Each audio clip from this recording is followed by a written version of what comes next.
Well, good morning. This is my first day here. I know you guys have already done some really intense piling in the knowledge.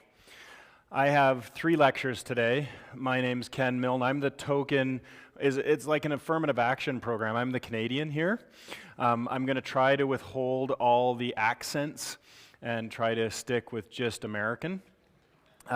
My first lecture is on pediatrics and whether or not you see peds, and we don't know specifically what's on the exam, but I can tell you with pretty good confidence, pediatrics will be on the exam.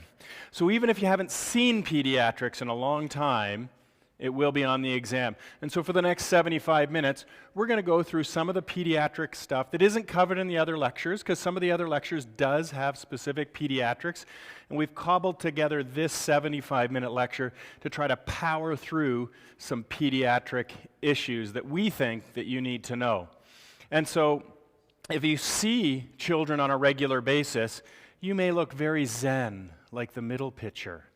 But if you don't see kids regularly, you may be like that kid, okay? You might be freaking out every time a little thing comes in spewing sort of oral or fecal material at you, and you're going, I don't know. So, we're going to start with who can you treat? So this is about consenting for minors. And just like everybody else, you can treat them if it's a life or limb-threatening injury. So you don't need consent. And in kids, that applies as well. You don't need consent if it's life or limb. You just go and do your job. But then specific states have things that you're required to report. So child abuse, pregnancy, sexually transmitted infections in some states, even mental health in some states have to be reported when treating a minor. Now there is this concept of an emancipated minor. An emancipated minor is if they're married, and there are some states that you can still get married under the age of 16. I'm just letting that out there. Because I have a 18-year-old, I can't imagine her married. I have a 14-year-old, I can't imagine her married. Holy smokes, 16 and married, or 15 and married. And then this other one, if you ever see one of these, please write it up in a case report. This is a self-supporting child living on their own. Now I know many of you, because you have to do this every 10 years, might have non-self-supporting adults living in your basement still, and they've already graduated college. So if you see an emancipated minor in that category, please write a case report. We need to hear about it. All right, so what do children do? They eat, poop, sleep, and cry, right? Eat, poop, sleep, and cry.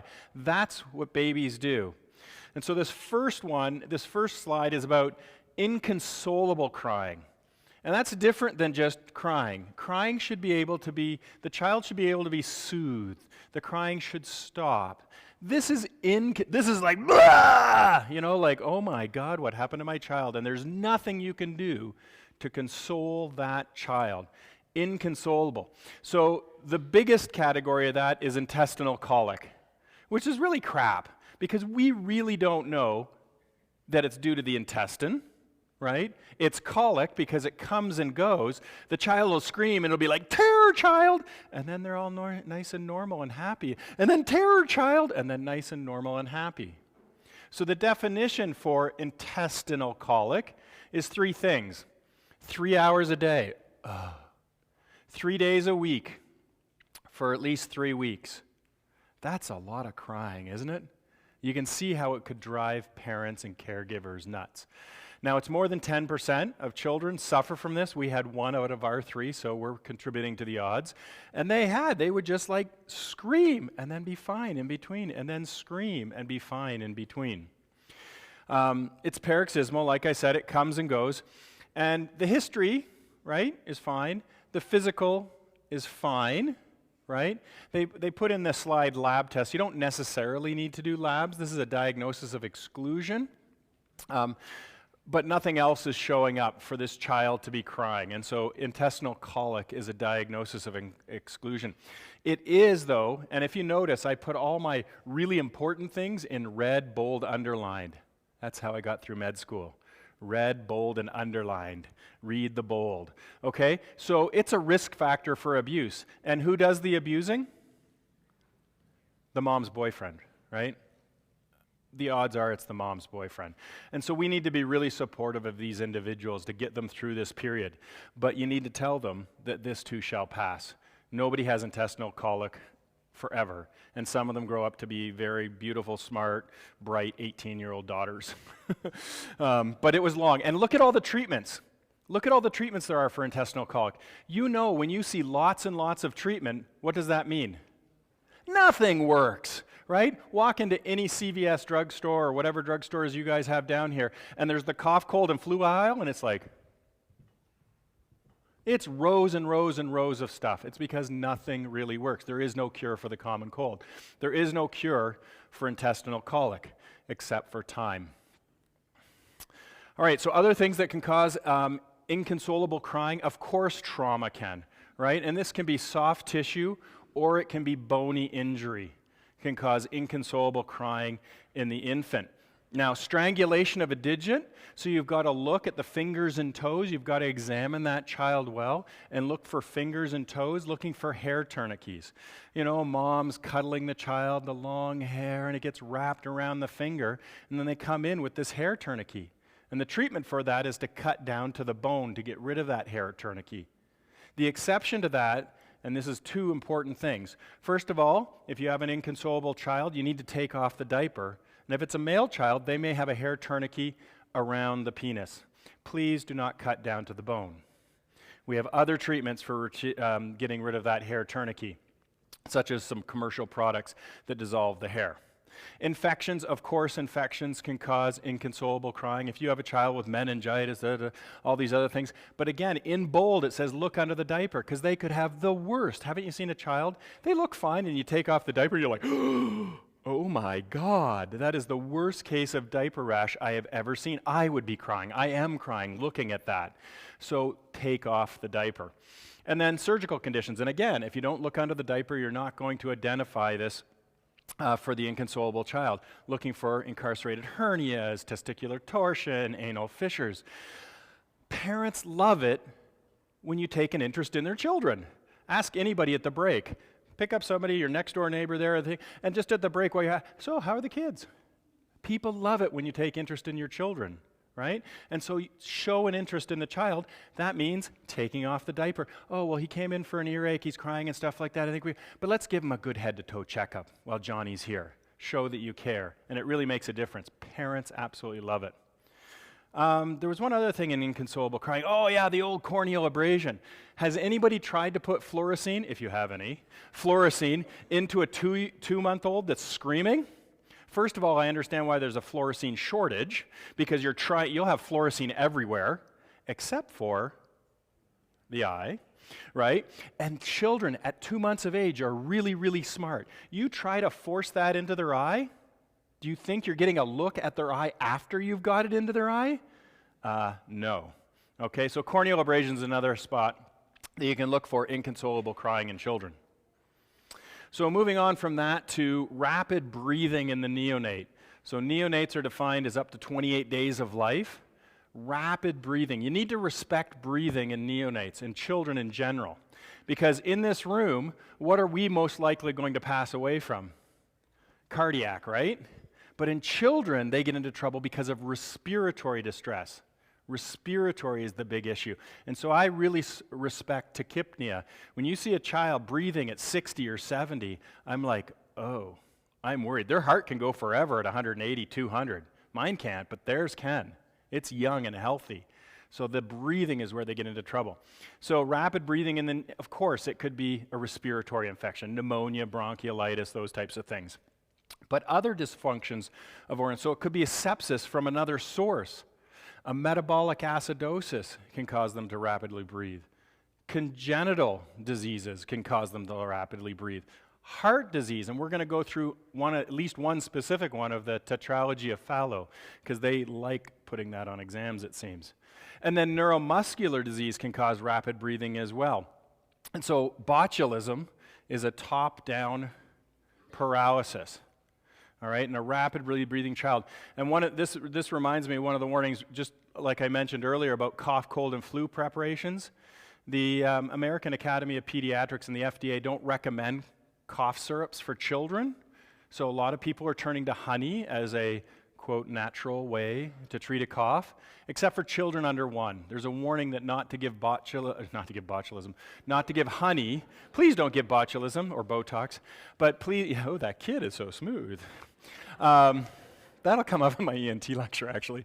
But if you're giving honey, right, botulism spores can live in honey, and under the age of 1, it will stop coughing and everything else. All right, so vomiting in infants. Now, we need to be clear, when we're talking about vomiting in infants, we're not talking about the, I mean, kids spit, camels spit, right? Like little babies, they spit up, right? This is forceful vomiting. All right? Now, you can get this from increased intracranial pressure, and they used to call this shaken baby syndrome, right? They've changed the term. The AAP now calls it abusive head trauma. Okay, so it's no longer shaken baby syndrome, it's abusive head trauma. Infections can cause vomiting. I mean, there are some kids, you look at them and they vomit, right? They get their finger caught in the car door, they vomit. Anytime the child gets stressed out, they vomit. Right, so there's a long list of things, but there's some key points in there. If you have hepatobiliary disease, the child's going to be jaundice and vomiting. Inborn errors of metabolism, and I know what you're thinking, it's like, I did my master's in fetal physiology and reproductive endocrinology, and inborn errors of metabolism is still like, all you have to remember really is they usually have a low glucose intermetabolic acidosis, okay, for that general category. Malrotation of the gut. This is a serious one, and again, you're going to get yellow, green, bile-stained vomiting, sometimes projectile vomiting, but that can be a tip-off that you've got a blockage past the Emperor of Vader. Not Vader, Vader, sorry. I'm too much of a Star Wars geek. But any of those kind of vomiting is a tip-off where it's coming from and why it's happening. And then pyloric stenosis, and I think most of us know this. This is the child that's done well, and then sort of 6 to 8 weeks in, they're falling off the growth curve, and they're getting skinny, and you feel right there, and there's a lump right there, and you're sending them for an ultrasound, right? And they've got all this vomiting. They're failing to thrive because of a pyloric stenosis. But that's putting the hand on the baby and going, the history fits. Yeah, that doesn't feel right. And this is an interlude. A lot of these slides are text heavy, and it's like, so I have this spaced interlude of just some pictures. Just take a moment. I can see why the gut might be mal-rotated. Like, look at it. It's like a big slinky, and it can twist on itself. And this will get into some of the serious problems with regards to the gut. So diarrhea infections, back to the text-heavy stuff, people. You've got to cram this in. Okay, so diarrhea. If it's in the winter, it's more likely to be a virus. And rotavirus is the number one, followed by adenovirus. But we're immunizing a lot of children against rotavirus. In the summer, it's bacteria. And you get salmonella. It's like, ooh, the chicken just didn't seem cooked, right? Or Shigella, and this is a key. With Shigella, it produces a toxin. And that Shigella can give you a really high fever, diarrhea because we're talking about it, a really high fever, but they can seize, okay, a febrile seizure, but they'll get bloody diarrhea. So if you get an infant with a high fever, seizing, and bloody diarrhea, you can think that this might be a bacteria called Shigella. Overfeeding the child, fine. Anatomical abnormalities, immunodeficiencies, all of these things. Another one is, though, secondary lactate deficiency. And so if you have a child who's had gastroenteritis, and they suffered from gastroenteritis, they can have trouble absorbing lactose or breaking down lactose, and so you get this fermentation in the gut, and you get this osmotic diarrhea. So this is another common cause after a child's had gastroenteritis. How about blood in the infant stool? I work in a community hospital, so I see children all the time, and I don't know what it is about parents, but they love keeping bloody poop, any kind of poop, really. And they come in, and it's in this beautiful wrapped diaper with Elmo on it and the little Velcro tabs, and they bring it out of this Lululemon bag, and then diaper bag, and then they want to open it and show it to you. And I look at them and I'm saying, I've seen poop, and I've seen blood. It's okay. But Johnny made boom boom, look, right? And it's all about the blood in the stool. And yes, it can help you. I mean, if it's on the outside and it's hard, okay, maybe it's an anal fissure or something like that. If it's all mixed in, if it's that red curried jelly stuff, okay, I get it. But it's like, really, do I have to look at their poopy diaper? I mean, I've already raised those 3 kids. I'm past that stage. All right, so when you're looking at it for blood in the poop, it can be things like anal fissure, lactose deficiencies, intraception, very serious one, salmonella or Shigella. Shigella is the one I was mentioning earlier. There's some other theories. We're not going to go through those. But you can get a mulligan. You can get a miss. If the child looks well, you get 1, right? Okay, the kid looks good. They had a little blood in their poop. You know, you take them, you undress them, you do a good head-to-toe checkup. They look fine. You can send them home, right? But if it's an unwell-looking child and it's multiple, then no. And here's one of those unwell children, and no, not sending them home. And this is a neonate, okay, up to the first 28 days of life, and this is necrotizing enteritis. And it usually occurs in the first week of life. And basically, you're just got an ischemic gut and you're sloughing off your intestines. Okay, this is an emergency. And it's the most common GI emergency in neonates. Nobody really knows what it's caused by, so it's called idiopathic. The idiots don't know the pathology. So it's idiopathic. We don't know what causes it. There's risk factors. There's, things that put people at greater likelihood.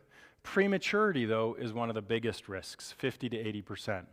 So prematurity can lead to necrotizing, not lead, but be associated with necrotizing enteritis.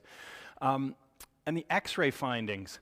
The X-ray findings are what can really tip you off. The child will look unwell, but the X-rays can really help you. So I have an X-ray to show you. Now, this is a pretty easy case. You look at the child's like 21 days old, they've got a fever, they look like crap, they've got bloody diarrhea, they're really ill looking. Call your friendly neighborhood pediatric surgeon, right? That's a quick case. All right, broad spectrum antibiotics. Here's the picture. Do not adjust your screen. It's not the screen. This looks fuzzy. The haustra lines look fuzzy. The wall of the bowel looks fuzzy because it's edematous, right? So it's not a focus problem. It's the actual problem showing up on plain film. Looking at that double density layer because it's so swollen. Bowel dilation, loss of the haustra lines. All right, moving on from that into neonatal jaundice. Now, if you want to play the odds, if you're seeing a child in the first 28 days of life, the most common readmission is neonatal jaundice, greater than 50%. Greater than 50% will be physiologic. So, okay, they just got too many red blood cells for the liver to handle. So you can just flip a coin and go, well, it's probably that, right? But you've got to look for serious stuff. Because if you've got an infant with jaundice, it could also be sepsis. So you've got to think of that. So if the child looks unwell, you've got to be thinking that. But you can also have breast milk jaundice. But that usually doesn't show up until the 2nd or 3rd week. So physiologic jaundice is like the newborn pictures. Johnny looks a little yellow in the pictures. Why don't we wait a week, right? Whereas the breast milk jaundice, that's when you're taking Johnny out for show and tell at 2 to 3 weeks, and they're starting to get more and more jaundice because of the breast milk, and because in the breast milk there's the glucagonal transferase inhibitors that are interfering with that, and so you get a jaundiced child. The treatment for that, for the breastfeeding one, is stop breastfeeding and go on to formula. And we like to promote breastfeeding, but it can be causing jaundice. The AAP, the American Academy of Pediatrics, recommends light treatment at various stages for 1 to 2 days old, 2 to 3 days old, or greater than 3 days old, and they've got various levels. I have not memorized that, and I probably never will memorize that. All right? But what I really want you to remember is if you have direct hyperbilirubinemia, I can't say anything this morning, I need another coffee. If you have it direct high bili, if you have a direct high bili, that means that it's gone through the liver, it's been processed, and it's not getting out. So you have a biliary obstruction. And this is a surgical emergency. So this is things to remember, right? I'm not remembering those numbers, but what I am remembering is if I've got a child with a high direct bili, I'm worried. I'm worried, and this child's getting worked up and admitted. Intussusception, this is the most common cause of bowel obstruction between 3 months and 6 years. But interestingly, it's the second most common cause of an acute abdomen in a child. We're always thinking, oh, it could be appendicitis, right? We're worried, it's the appendix, it's the appendix, it's the appendix. The second most common cause is intussusception. And it's usually on the right side. And so it's easily confused with appendicitis. Now, there's lots of things that can put you at risk for it, but it's idiopathic. And, the diagnostic method of choice for this is ultrasound. So the diagnostic method of choice for this condition is ultrasound. So I'll show you a picture of a CT scan. All right? But if you're thinking, okay, appendicitis, also think intussusception. And it's a different story than the appendix, right? The appendicitis is the grumbling along, getting sicker and sicker and sicker is the classic case.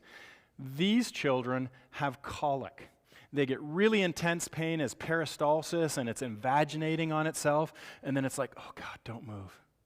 And then it gets really, really intense as it's invaginating on itself as peristalsis is happening, and then it's like, oh, don't move. Okay, so it's a different story than you see usually in appendicitis. But you get this sausage shape, usually on the right side, up into the epigastrium where the intussusception is taking place. So there's the CT scan. And if all my CT scans came with big arrows, I would be really good at CT scan reading. It would be really helpful if it also had a label of what it was, but in this case, it's intussusception. Okay, and so you can see circles there of bowel that don't look right.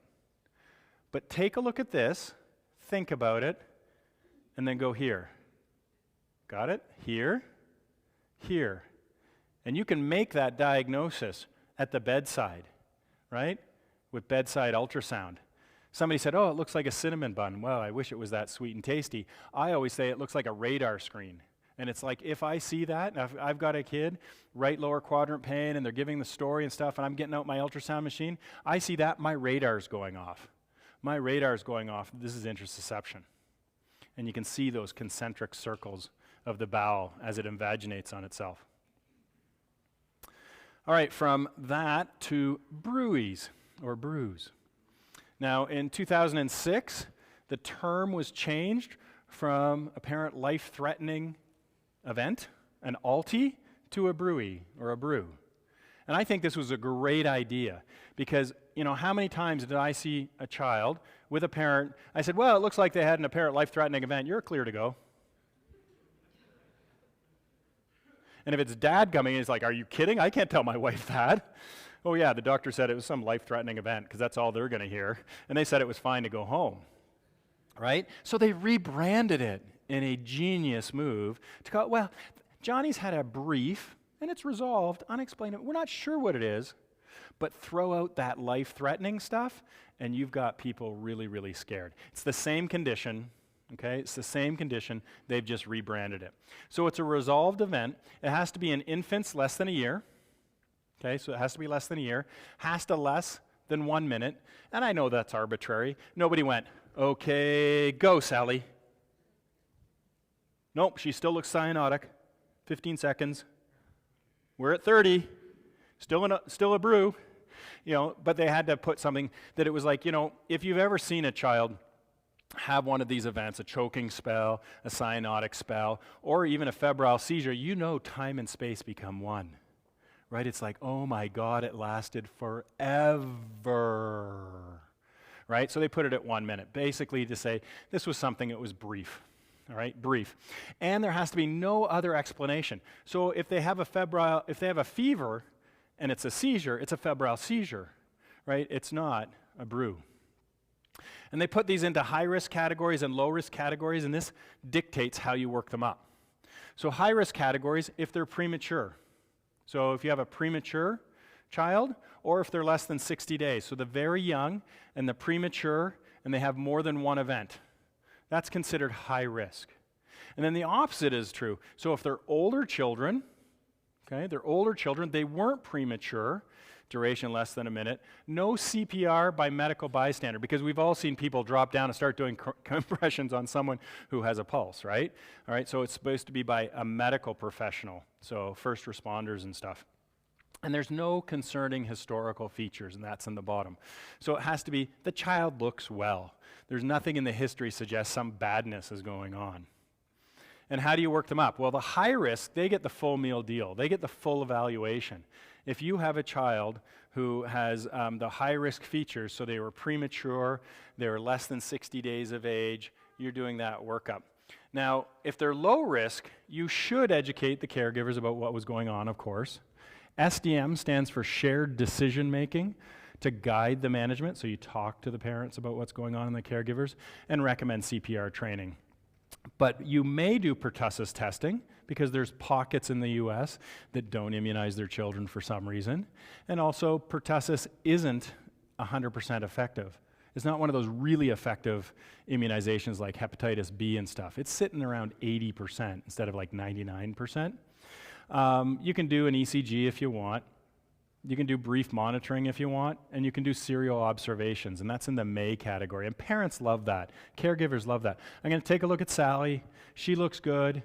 Okay, it looks like one of these brief, resolved, unexplained events. I'm going to go see a couple more patients, and then I'm going to come back and do a second look just to make sure Sally's okay before you go home. Okay, so you can do serial observation. That's just fine. But you should not be doing CBC lights, BUN creatinine, glucose, urine testing, blood cultures. This is not, the low-risk patient doesn't get all of that invasive testing. And you don't need to do viral testing. Urine analysis, that opens up a whole nother kettle of fish, doesn't it? If the child looks well and it was some brief, resolved, unexplained event, it's not a UTI. SIDS. SIDS, or sudden infant death syndrome, this is the most common cause of death from 1 month to 1 year, so outside the neonatal period. This is the most common cause of death, and it peaks between 2 to 4 months. We don't know why it happens. It's one of those idiopathic things, but there are risk factors, and risk factors are, it's inversely related to maternal age, so the younger the age, the higher the risk for SIDS. The more children that they have, and if a previous child has died of SIDS, that also puts the future children or the current children at greater risk under the age of 1. And if there's drug abuse. So if you've got a teenage mom with 3 kids and one of them's died of SIDS and they're doing meth, that child's at risk for SIDS, right? And so that's how I remember the risk factors for SIDS. The key point for SIDS is sleeping position, and they try to hammer home, have the child sleep on their back. That's the main message. Now, they have these like safe sleep things where, have the child on the back, don't have a lot of loose blankets, don't have stuffed animals, don't have some mobile floating around, don't let other children. We have 3 children. I don't know how we got out of the first year of life, because we did everything wrong as parents. And I think we're highly educated. But we had, every little beanie baby you could put in there. We had mobiles of dolphins swirling above their head. We wanted to snuggle them. Our one daughter would always sleep on her front with her bum in the air. I'm surprised we didn't lose one. All right? We did everything wrong. But those are the risk factors. Have them sleep on their back. Pneumonia. I mentioned respiratory and respecting the respiratory system in children. Pneumonia is the most common site for infection in neonates, so up to 28 days, and it's group B strep. So the answer for neonates and pneumonia is group B strep. And that's why we screen pregnancy for group B. And that's why we treat pregnant women for group B if they have group B strep. Because children can pick this up in the neonatal period, and they're young and they're vulnerable, and this is a terrible, devastating infection with a high mortality rate. Other causes can be strep pneumonia and H flu. When you're looking at the child, again, it's respecting that airway. You see the grunting and the nasoflares and the retractions. These are all serious signs. This is what children die from. Chlamydia, they don't tend to be febrile, so this is different. So if you're seeing a case description in your exam and stuff like that, you have a child that's afebrile but tachypnic with a staccato cough. It's and some conjunctivitis and hyperinflation. That's suggesting chlamydia pneumonia. And then, of course, there are all the viral causes like RSV and parainfluenza virus. And then just another brief comment about pertussis. We have a whole section later in this lecture, but they get this paroxysmal coughing, and they can blow out their diaphragm from all the coughing, and they can also blow out their rectum. And so you can get rectal prolapse because of pertussis. That's a bad case of pertussis, isn't it? It's like cough, cough, cough. What? That doesn't look normal. Bronchiolitis. Canadian, so we have 2 seasons, autumn and bronchiolitis. We are bronchiolitis centers of excellence. We see this all the time. And what's great about being an expert in bronchiolitis is because there's really not much you can do, right? Everybody's thrown the kitchen sink at these children, and nothing really seems to work outside of supportive management and keeping them well hydrated. And I get it that we try, bronchodilators and steroids, because this could be a first presentation of asthma. You don't know that. And people give antibiotics because they're not sure if there's a bacterial infectious component to it. So I understand that. But they get this mucus plugging, they get this wheezing, it sounds asthmatic, tachypnic, low-grade fevers. I love this thing about the SATs, between 90 and 93 for admission. You know how sneaky some researchers are? There was a group of researchers at Toronto Sick Kids that, you know what they did? They manipulated the O2 SAT monitor. Didn't tell the emergency physicians, and I think it was by 3%. And so randomly, depending on which SAT monitor or how it worked, it would artificially elevate the SAT by 3%. And they watched what the judgment of the physicians for bronchiolitis was. And so guess what? If you had a kid that truly was at 92%, but the monitor read 95%, what'd you do? Send them home, right? Sneaky. And then they evaluated all these children, and it didn't make a difference. There was no difference in outcome on these children. And yet we worship these SAT monitors. Certainly, if you've got a child with a low O2 SAT, bronchiolitis, fine, the answer is admit, right? But they did that sneaky study where they manipulated the O2 SAT. The same researchers, I think it was the same researchers, did another study where they just sent the parents home with a SAT monitor, and it didn't show what the SATs were. It just recorded them. Sort of like going home with a Holter for your kid with bronchiolitis. And guess what? A large portion, and like more than 1 or 2%, like double-digit proportion of children had SATs in the 80s and even in the 70s for prolonged periods of time. It's amazing how well these children with bronchiolitis do. Anyways, keep them comfortable. Pertussis or whooping cough, this goes through various phases where they have the acute phase with the cough, and then they have a 2 to 4 week paroxysmal phase and spasm with a whoop, but not everybody gets a whoop. Certainly the adults don't tend to get a whoop, and only about 1/3 of children get a whoop. And then it can last up to 100 days. So in adults, it's called the 100-day cough. So the secret to this is immunize your children and immunize yourself. And now that we're giving out tetanus shots, we're including pertussis in those updates of those shots. Adults are the primary reservoir now, but transmitting it to the children or the unimmunized child or the child less than 2 months who hasn't had a chance to be immunized, that's where the danger lies for these. And again, these little children can blow through their hernia or blow out their rectum with this kind of coughing. Now, I love it. They say the treatment goal is decrease infectivity. I'd say the treatment goal should be to immunize everybody, but if you suspect it, you're supposed to give trimethoprim, sulfamethoxazole, or Bactrim, right?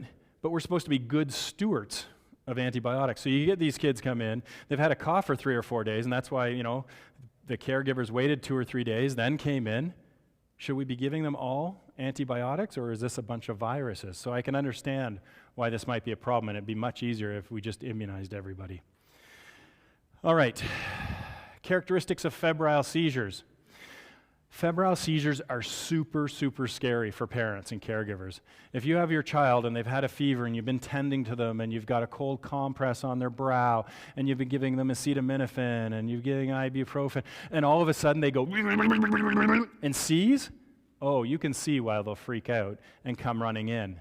But you need to reassure that a simple febrile seizure, lasting less than 5 minutes, associated with a fever, of course, because it's in the name, and it's in the right age group, and there's nothing else going on, you can be very reassuring to these caregivers and parents that, you know what? Ask around the family. About 1/3 of family members probably had this. Somebody in your family probably had this. This child might have another febrile seizure in this illness about 1/3 of the time. And about 1/3 of the time, the next time they have a febrile illness, they might have a seizure. One thing that's not on the slide is giving antipyretics do not prevent febrile seizures. So this obsessiveness that we have about the thermometer and keeping that child's temperature normal isn't necessary. And this whole thing about, oh, we've got to alternate and we've got to like synchronize, and is there an app for that? All that kind of stuff. It's been shown that preventing the fever through regular regimens of antipyretics do not prevent febrile seizures. And of course, the AAP says a fever in and of itself in a healthy child is not dangerous, and we should be treating for comfort, not for temperature. So if the child's miserable, sure, give them an antipyretic. But if they're not miserable and they're happy and Johnny and Sally are fine, then you don't have to give it, because that's their natural body's system fighting off the infection and trying to cook the bug. That's different than a complex febrile seizure. Longer than 15 minutes. Oh, now I'm concerned. I mean, if they're still seizing by the time they come in, that's not a simple febrile seizure. We're talking status epilepticus by that point, right? Right? So a simple febrile seizure is short in duration, right? But the complex seizure, febrile seizure, is lasting more than 15 minutes.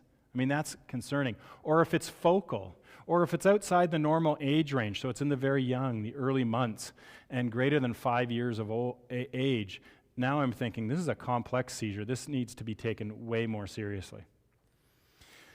Causes of seizure that are amenable to treatment, you'd be surprised how many children can have hypoglycemia and seize. I've seen this with gastroenteritis in children. They vomit and vomit and vomit, and they're not getting much fluid in, and they end up getting hypoglycemic and seize. And their sugar drops and they seize. And so the treatment, of course, is sugar water. Hyponatremia, I've never seen a child seize because of hyponatremia. Usually we have a lot of institutional wisdom, and somebody's seen that in the audience. I've seen it in adults lots of times. You know, a sodium of 110, 112, and that person seizes. I usually don't have their sodium back when they do seize, and then, okay, yeah, their sodium was 111. I understand. Hypertonic saline. Hypocalcemia and hypomag, giving those replacements, and then INH ingestion, and somebody's taking TB drugs, and the child gets into the TB drugs. Paroxetine is the solution for that. And if it's a hypertensive seizure, and I've never seen a hypertensive seizure in 23 years of emergency medicine in a pediatric case, hydralazine. Pediatric hydrocephalus. This is increased CSF volume, so the volume goes up and the pressure goes up, and the causes can be congenital or acquired, and you can break them down into non-communicating and communicating. And I always like this. I inherited this lecture from Rick Bucata, so he had that slide in there, and I had to go look up the movie. Anyone? Thank you. Yeah, no, I just had never seen the Cool Hand Luke, A Failure to Communicate. So this was his slide series, and I had to go back and Google it. All right? They usually get a large head with a fontanelle, dilated scalp veins. You know, they've got these like gonzo heads, right? These big, huge, remember that cartoon with that Martian with the helmet on? That's what they sort of look like. It's just deforming the skull because of the pressure and the increased ventricle size. And you'll get all the things from increased pressure, like headache, vomiting, lethargy, all those types of things. But the sixth nerve palsy is one of them. The sixth nerve palsy, and you know sixth nerve does lateral rectus, right, for your eye motions. So you get this strabismus due to the lateral rectus. And so it's in bold, it's in red. I think it's important. Increased lower tone, so you get Babinski signs, big toe going up, saying, hey, maybe this is hydrocephalus. If you go like this, you can get a cracked pot sound because of the volume. All right? And on a CT scan, you'll see those increased ventricles. Now, the treatment is to put a shunt in there and drain that out of there. And again, there's institutional knowledge in here, and usually somebody here has been a real wow kind of person and gone in there. Somebody comes in with a block shunt, and they felt back there, and they've got a bulging bulge, or whatever it's called, that little thing that contains. They'll go in there and drain it. Has anybody done that? Usually one, yeah, see, there's always some, really. Good job. You know, and so they present with this increased pressure, and you stick the needle in there and just, goodness.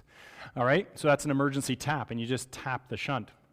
Now, if the shunt's been put in recently, and it looks like an infection, it looks like meningitis, picture when they're coming in, you know, they're febrile, they've got meningitis signs, then it's usually skin flora that's the cause.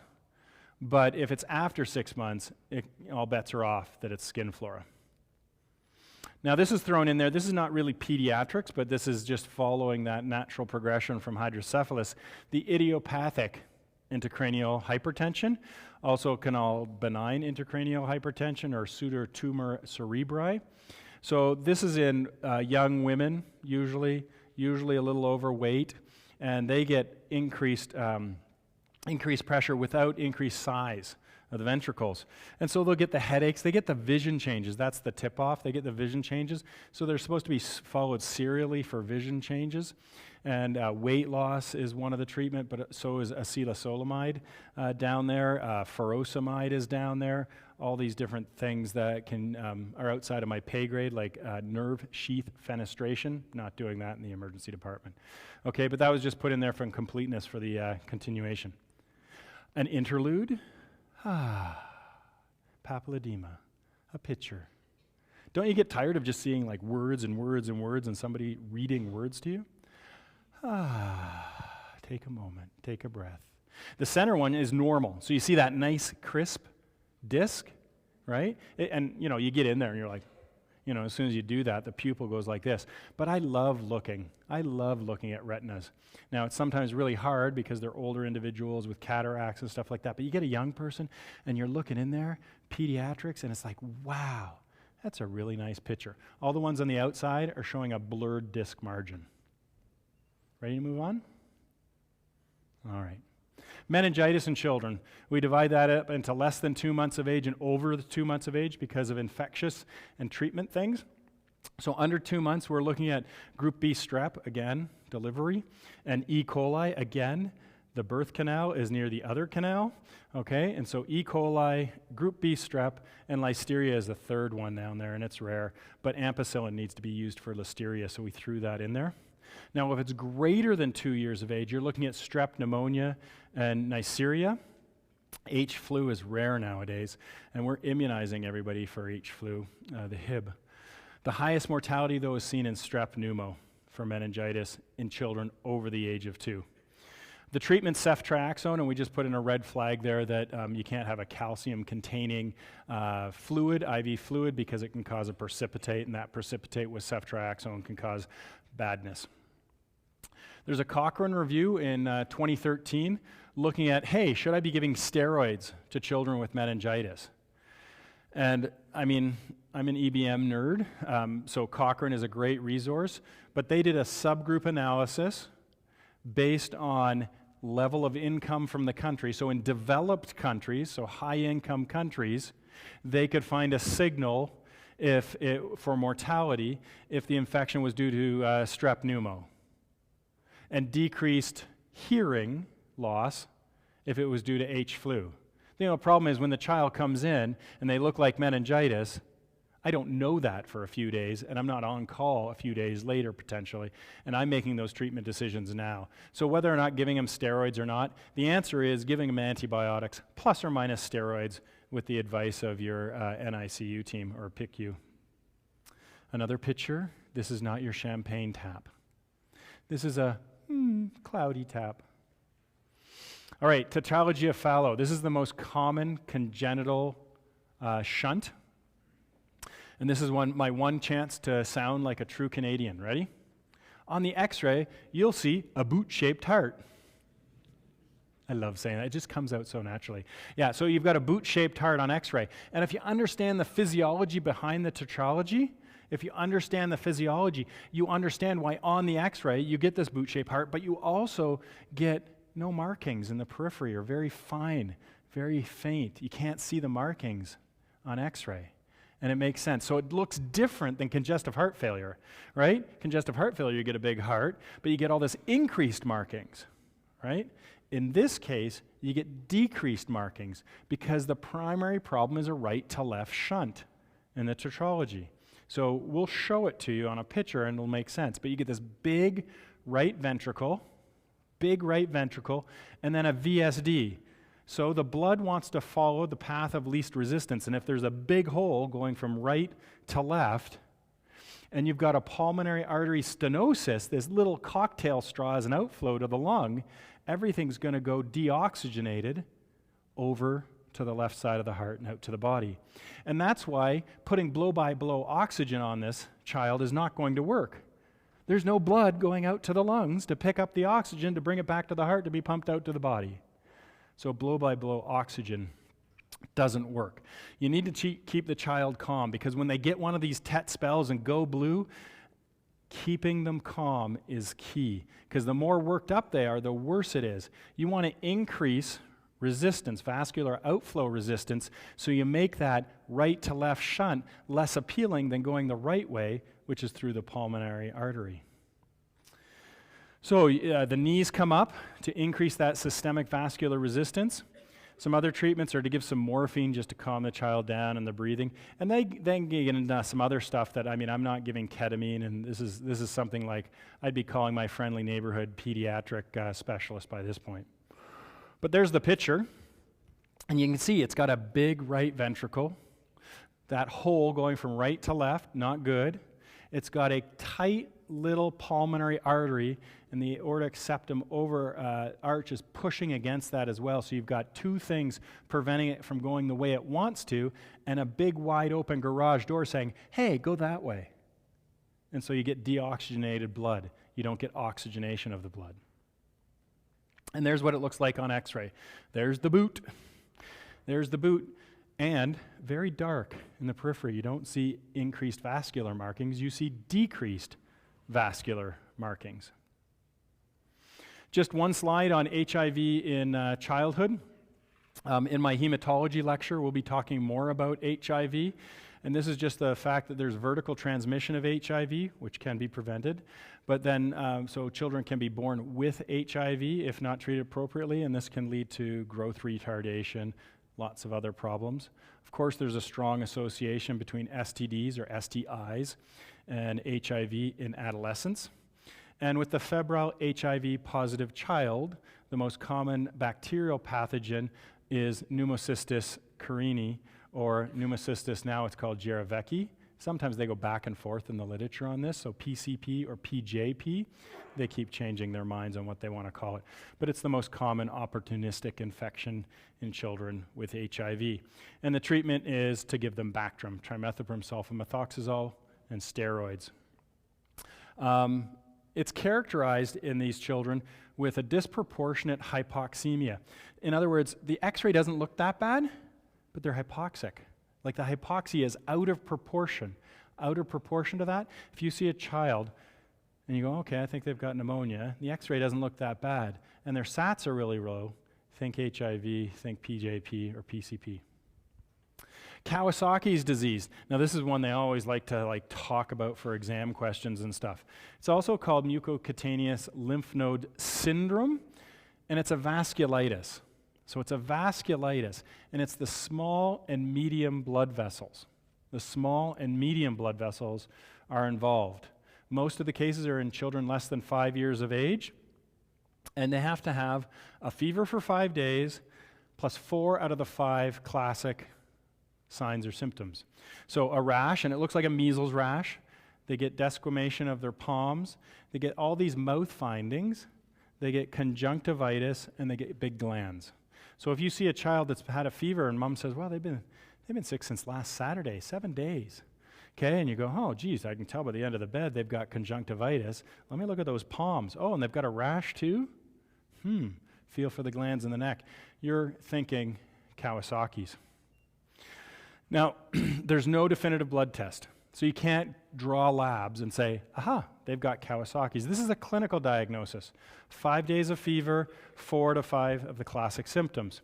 Now you need to know, though, that these classic symptoms can come and go, right? They can come and go, and they don't all present at the same time necessarily, or in a specific order. So you have to have a high index of suspicion. We have seen cases of this, but it's not that common. It's really not that common. But you need to catch them because they can get coronary artery aneurysms. And you want to prevent that if possible. Coronary artery aneurysm is the big problem with Kawasaki's disease. Now the treatment is IVIG, so immunoglobulins, and then plus or minus ASA, and it'll depend on your institution. In 2009, there was a Cochrane review that says we don't have enough evidence to recommend it. The AHA, the American Heart Association, just updated in 2017 their thoughts on this, and they give it a grade C, a level 2, but a grade C recommendation. And a grade C recommendation is like, meh, we don't have enough evidence to endorse it. Not saying it's wrong to give them ASA, but we don't have really any good evidence that it does anything. All right? A level D is don't do, and A is we should all be doing it. So it's a level C. So the answer is immunoglobulins plus or minus ASA. Cystic fibrosis is way more common, and we see this. I see this where I work. Cystic fibrosis is way more common than Kawasaki's disease or HIV in children. It'll depend on your practice population, but this is the most common lethal genetic disorder in Caucasians. It's autosomal recessive. It's about 1 in 2,000. And it's all the exocrine ductless glands. And so if you can think of what are all your glands that don't have ducts on them, that's what gets into trouble. And they get this thick mucus. And so they'll get it in their lungs.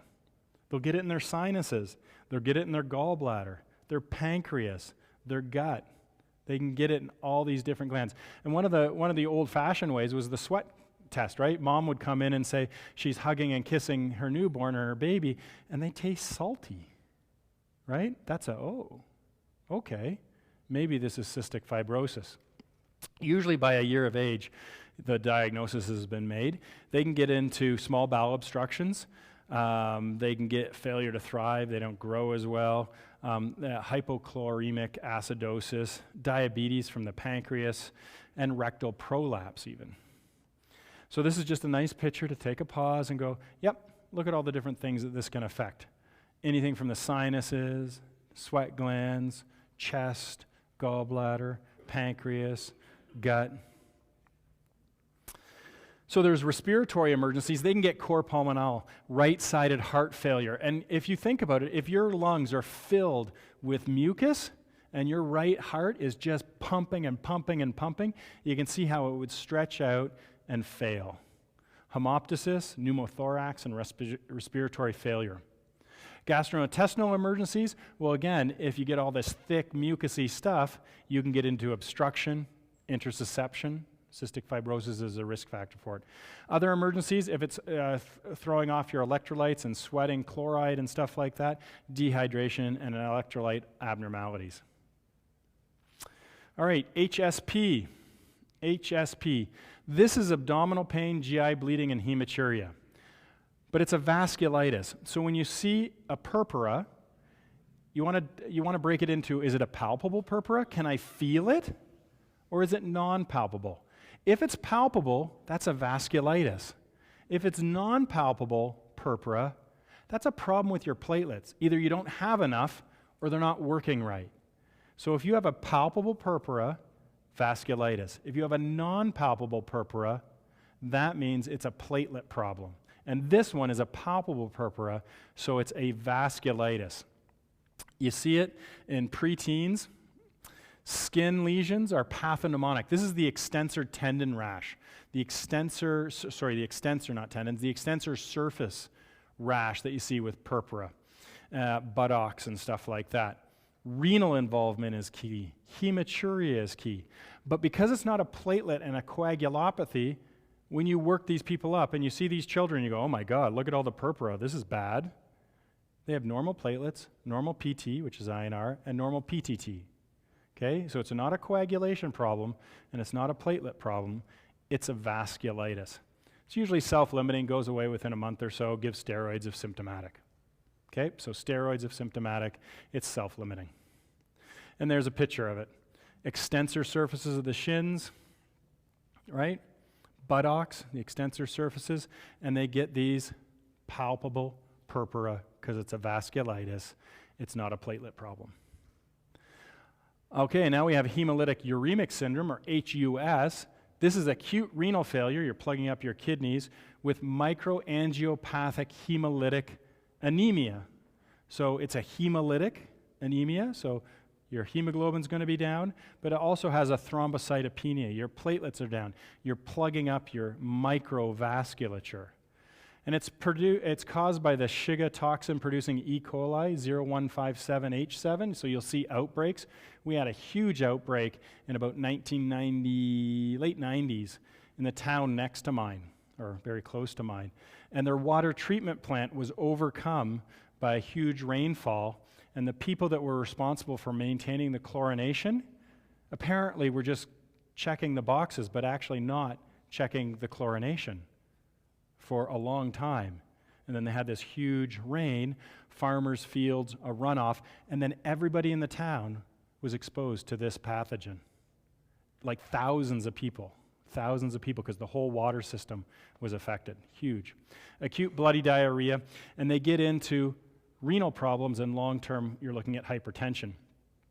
They have normal INR, a normal PTT, and fibrinogen level, because this is not DIC, which is a consumptive coagulopathy. All right, uremia is almost universal, and it's similar to TTP. Okay, it's similar, but it's the kidneys that really get involved in HUS. It's the kidneys that get involved, where it's the CNS system that gets involved in TTP. And we don't give antibiotics because we don't want to tip the favor in favor of the bad bacteria, because you kill off some of the healthy bacteria, which is keeping the bad bacteria in check. That's what they learned. The town was called Walkerton. And that's what they learned. The people that got the antibiotics actually did worse. And you know that it can be, there are these outbreaks, and it's usually some hamburger joint, some, Sprouts from a grocery store, some salads recently I read in the news at some fast food had outbreaks of E. coli. All right, so pediatric fluids.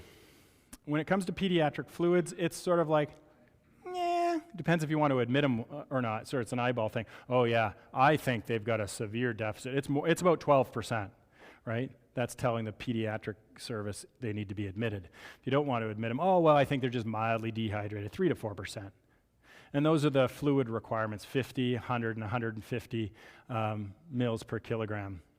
This is what the deficit says. The key to this, though, is the AAP, the American Academy of Pediatrics, and the World Health Organization says if you're going to rehydrate a child with mild to moderate, and remember, you're eyeballing them, mild to moderate dehydration, oral is the route to go, the route to go. Okay, you're going through oral, not IV. And you don't need those fancy electrolyte solutions either. A study from a couple of years ago, I believe by Fleming, showed that half-dilute apple juice and a fluid of choice was better than giving them some salty fluid that they didn't want to drink that cost a lot of money. In fact, it was a non-inferiority study, but they actually showed superiority with that study. So you don't have to give them fancy oral electrolyte rehydration solutions. You can just give them half-strength apple juice and or the fluid of their choice that they want to drink. If they're severely dehydrated and you're running IVs, don't forget you got to add sugar, because if this is gastroenteritis and causing it, they can seize, and so give them some sugar water when you're giving them the IV. And then this was a change. I remember growing up and early in my career, you had to have this sort of brat diet. You had to reintroduce foods.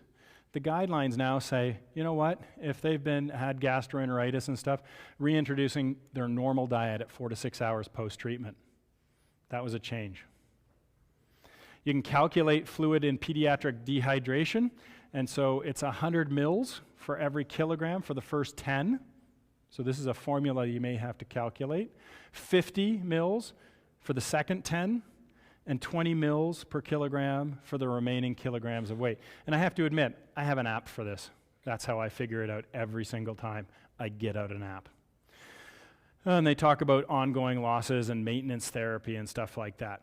You want to generally avoid sedating antiemetics, but I think everybody's now is using ondansetron. I mean, if you look at the use of ondansetron through the 2000s, then all of a sudden it just took this inflection point, right, when it became available, and it just went like a vertical asymptote with regards to being used for pediatrics and vomiting.